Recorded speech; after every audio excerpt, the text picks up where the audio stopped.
Sidang majelis, hadirin sekalian yang kami muliakan. Seluruh fraksi kelompok DPD telah menyepakati materi rancangan peraturan MPR tentang tata tertib dan rancangan keputusan MPR tentang rekomendasi MPR periode 2019-2024 dengan suatu penekanan menugaskan kembali Badan Pengkajian MPR untuk melakukan sinkronisasi dan harmonisasi atas rancangan tata tertib dan rekomendasi yang telah kita sepakati.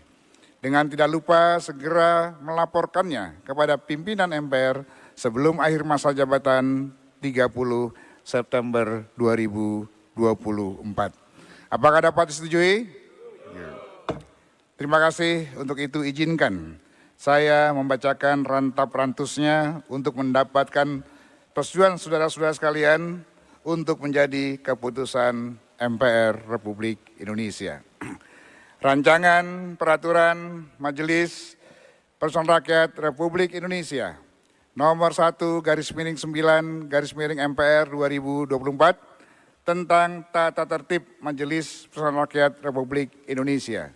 Menimbang dan seterusnya, mengingat dan seterusnya, memutuskan menetapkan Peraturan Majelis Permusyawaratan Rakyat Republik Indonesia tentang tata tertib Majelis Permusyawaratan Rakyat Republik Indonesia sebagaimana yang tadi disampaikan oleh Ketua Badan Pengkajian MPR RI dan ditindaklanjuti dengan sinkronisasi dan harmonisasi. Apakah dapat disetujui untuk menjadi keputusan MPR Republik Indonesia? Baik, terima kasih. Tepuk tangan, boleh. Selanjutnya adalah rancangan keputusan Majelis Permusyawaratan Rakyat Republik Indonesia nomor 3/9 Romawi/MPR RI /2024 tentang rekomendasi MPR Republik Indonesia masa jabatan 2019-2024. Menimbang, mengingat, memperhatikan, memutuskan, menetapkan keputusan Majelis Permusyawaratan Rakyat Republik Indonesia tentang rekomendasi Majelis Permusyawaratan Rakyat Republik Indonesia masa jabatan 2029-2024 sebagaimana disampaikan oleh Ketua Badan Pengkajian MPR tadi. Apakah dapat disetujui menjadi keputusan MPR Republik Indonesia? Alhamdulillah. Sidang majelis, hadirin sekalian yang kami muliakan.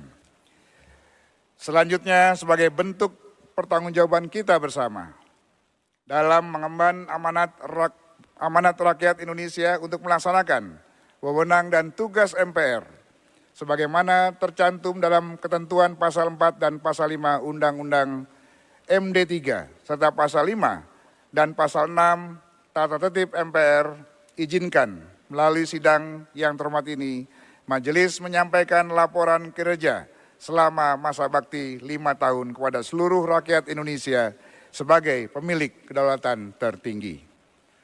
Kita semua menyadari bahwa Indonesia, negeri yang kita cintai ini, dibangun di atas fondasi yang kokoh, yaitu Pancasila, Undang-Undang Dasar 1945, Negara Kesatuan Republik Indonesia, dan Bhinneka Tunggal Ika.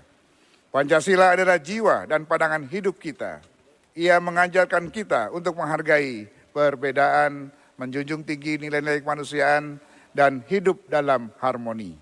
Di tengah keragaman suku, agama, dan budaya, Pancasila telah menjadi pemersatu yang tak tergantikan. Marilah kita terus menghidupkan nilai-nilai Pancasila dalam setiap tindakan dan keputusan kita.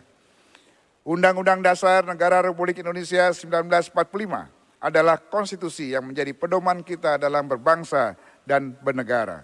Dalam setiap perubahan dan tantangan yang kita hadapi, kita harus merujuk kembali kepada prinsip-prinsip yang tertuang di dalamnya, dengan memahami dan menghormati Undang-Undang Dasar 1945 dan kita menjaga martabat dan kedaulatan bangsa.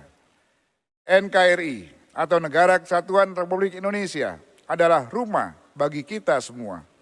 Dalam bingkai NKRI, kita menemukan kekuatan dalam keberagaman. Kita adalah satu bangsa yang memiliki tanggung jawab untuk saling mendukung dan menjaga keutuhan. Mari kita jaga persatuan ini dengan semangat gotong royong, saling menghargai dan memahami satu sama lain. Sekali lagi, saling memahami satu sama lain. Bhinneka Tunggal Ika adalah semboyan yang mencerminkan semangat persatuan di tengah perbedaan. Kita harus ingat bahwa keberagaman adalah kekuatan, bukan penghalang. Mari kita perkuat silaturahmi dan dialog antar budaya agar ikatan soliditas kebangsaan kita semakin erat. Untuk itu, silaturahmi kebangsaan terus digaungkan oleh pimpinan MPR dalam rangka merajut kembali keindonesiaan kita. Pimpinan MPR telah berdialog langsung dengan tokoh-tokoh bangsa, di antaranya para presiden dan wakil presiden yang pernah menjabat pada setiap masa baktinya, para pimpinan partai politik, para tokoh agama, serta berbagai entitas dan elemen kebangsaan lainnya untuk mendiskusikan lebih lanjut titik solutif bagi kehidupan ketatanegaraan Indonesia ke depan. Pokok-pokok pikiran dari para tokoh bangsa tersebut kami susun sebagai dokumen kearifan bangsa untuk kami teruskan kepada pemerintahan yang baru sebagai bahan masukan. MPR masa jabatan 2019-2024 juga berinisiatif untuk secara aktif menjadi salah satu aktor diplomasi guna mewujudkan salah satu cita-cita kebangsaan kita, yaitu ikut melaksanakan ketertiban dunia berdasarkan kemerdekaan, perdamaian abadi, dan keadilan sosial melalui Forum Internasional Majelis Syuro atau MPR Sedunia yang disanakan di Bandung pada 24 hingga 26 September 2022 yang lalu. Forum internasional tersebut dihadiri oleh 14 perwakilan MPR atau Majelis Syuro dari negara-negara anggota Organisasi Konferensi Islam atau OKI dan 2 organisasi internasional untuk menggalang kekuatan lintas parlemen guna menciptakan kerjasama yang lebih erat dalam aspek sosial, politik, dan ekonomi. Sidang majelis hadirin sekalian yang kami muliakan, dengan semangat persatuan dan kesatuan, serta bersandar pada kehidupan berbangsa dan bernegara yang bersumber dari ajaran agama dan nilai-nilai luhur budaya bangsa yang tercermin dalam Pancasila sebagai acuan dasar dalam berpikir, bersikap, bertindak, laku. Dalam kehidupan berbangsa dan bernegara, pimpinan MPR juga telah menjawab beberapa surat penting. Yang pertama adalah surat dari Menteri Hukum dan HAM tanggal 13 September perihal tindak lanjut berlakunya tidak lanjut berlakunya TAP MPR nomor 33 MPRS 1967. Berdasarkan kesepakatan pada rapat pimpinan MPR tanggal 23 Agustus 2024, pimpinan MPR telah menegaskan bahwa sesuai pasal 6 TAP nomor 1 MPR _2003 tentang peninjauan materi dan status hukum seluruh TAP MPRS dan TAP MPR mulai tahun 1960 hingga 2002, TAP MPRS nomor 33 MPRS 1967 telah dinyatakan tidak berlaku lagi dan tuduhan terhadap Bung Karno telah digugurkan demi hukum oleh keputusan Presiden nomor 83/TK 2012 tentang gelar pahlawan nasional kepada Bung Karno. Hal itu sesuai dengan ketentuan pasal 25 huruf E Undang-Undang nomor 20 tahun 2009 tentang gelar, tanda jasa, dan tanda kehormatan. Kemudian yang kedua adalah surat dari fraksi Partai Golkar tanggal 18 September 2024 perihal kedudukan pasal 4 TAP MPR nomor 11 MPR 1998. Berdasarkan putusan rapat gabungan pimpinan MPR dengan pimpinan fraksi dan kelompok DPD tanggal 23 September yang lalu, pimpinan MPR sepakat untuk menjawab surat tersebut sesuai dengan etika dan peraturan perundang-undangan yang berlaku, di mana status hukum TAP MPR nomor 11 1998 tersebut dinyatakan masih berlaku oleh TAP MPR nomor 1 R 2003. Namun terkait dengan penyebutan nama mantan Presiden Soeharto dalam TAP MPR nomor 11 MPR 1998 tersebut secara diri pribadi sekali lagi, secara diri pribadi Bapak Soeharto dinyatakan telah selesai dilaksanakan karena yang bersangkutan telah meninggal dunia. Kemudian surat dari fraksi Partai Kebangkitan Bangsa, perihal kedudukan ketetapan MPR nomor 2/MPR 2001 tentang pertanggungjawaban Presiden Kiai Haji Abdul Rahman Wahid.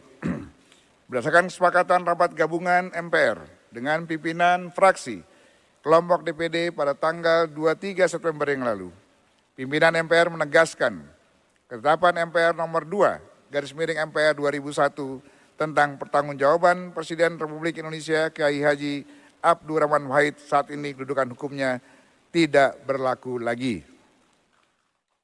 Sebagaimana dinyatakan oleh ketetapan MPR nomor 1/MPR 2003 tentang peninjauan terhadap materi dan status hukum ketetapan MPRS dan MPR RI tahun 1960 sampai dengan tahun 2002. Saudara-saudara sekalian, majelis MPR yang saya hormati, seluruh hal di atas dilaksanakan oleh pimpinan MPR sebagai bagian dari penyadaran kita bersama untuk mewujudkan rekonsiliasi nasional. MPR adalah rumah kebangsaan kita bersama. MPR adalah penjelmaan seluruh rakyat Indonesia. MPR adalah aktualisasi dari permusyawaratan perwakilan seluruh rakyat Indonesia. Sudah sepantasnya dalam kerangka itu MPR merajut persatuan bangsa. Layaknya benang yang mengikat kain berbagai warna, MPR menganyam harapan dan cita-cita bangsa dalam satu harmoni. Selaras dengan pemikiran tersebut, dalam semangat persatuan dan kesatuan, serta bersandar pada kehidupan berbangsa dan bernegara yang bersumber dari ajaran agama dan nilai-nilai luhur budaya bangsa yang tercermin dalam Pancasila sebagai acuan dasar dalam berpikir, bersikap, dan bertingkah laku dalam kehidupan berbangsa, pimpinan MPR juga mendorong agar jasa dan pengabdian dari para mantan presiden seperti Presiden Soekarno, mantan Presiden Soeharto, dan mantan Presiden Abdul Rahman Wahid dapat diberikan penghargaan yang layak sesuai dengan peraturan perundang-undangan. Kedepan tantangan kebangsaan yang kita hadapi akan semakin berat. Oleh karenanya kita harus selalu bergandengan tangan untuk Indonesia yang lebih kuat, Indonesia yang lebih hebat. Kita sudah mencanangkan program Indonesia Emas 2045. Pemerintah baru pun telah merencanakan program-program unggulan dan progresif dalam kerangka mewujudkan Indonesia maju yang berporos pada peningkatan kualitas sumber daya manusia unggul. Sidang majelis, hadirin sekalian yang kami muliakan, untuk mensyukuri segala nikmat yang diberikan Tuhan Yang Maha Esa kepada kita semua, serta untuk memberikan kekuatan bagi kita untuk melangkah ke depan, mari sejenak kita berdoa bersama sebelum kita akhiri sidang ini.